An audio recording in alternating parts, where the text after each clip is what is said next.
Okay, so I'm going to put some of the gold dust that we used earlier, the airbrush color. I'll do it upside down here.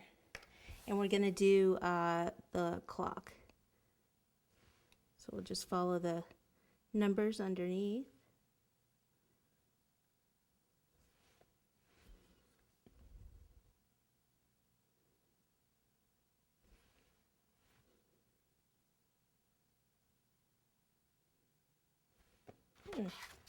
I see. You know what they did? Some of the letters go like in and then those go outward. No wonder I couldn't figure it out. So see the 5 and the 4 go backwards. Strange, huh? That's a weird 4 too. I think I have to do the 4 facing me. Sorry guys. Just throwing me off. Okay.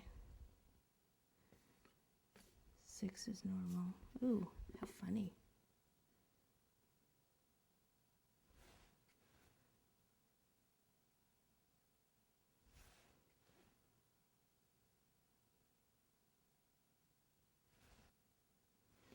Okay, so what we can do to kind of correct those, the hands is actually add just a little bit more black fondant on top.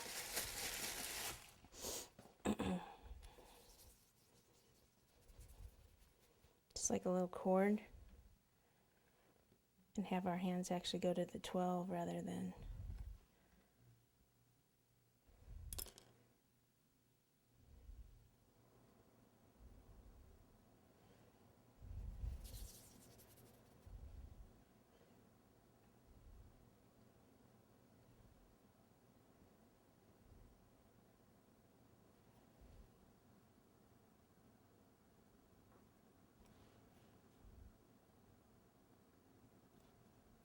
do the little arrow thing if you want.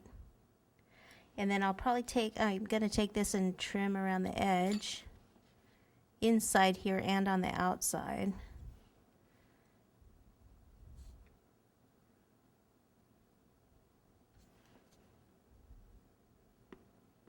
Oops.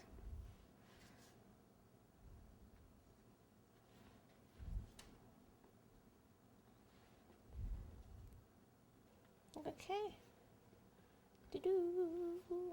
All right. So this can go in here also. I think we'll put this in on this side. Let's see.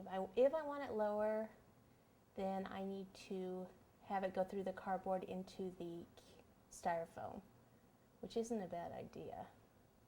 But I'm going to leave it there for now because I might put one of the big chocolate balls in front of it, one of the big bubbles. Okay, so next thing I want to do is, you know how a lot of times I throw beads and things around? So I'll do some of those in purple.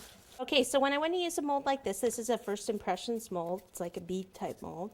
I roll the fondant into a cord, and that way it'll go right inside like that. If the fondant sticks to your hands, just touch the cornstarch and go ahead and push it back in.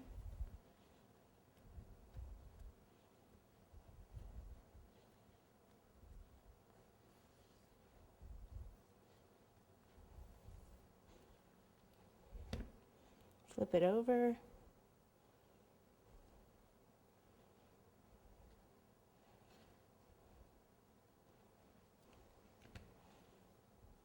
And since I'm not sure where this is going to go, I think I'm going to add the dust to this one afterwards because it's just going to be little dots. This will hang down a little bit. That's totally dried now, so we'll just take some of these and just kind of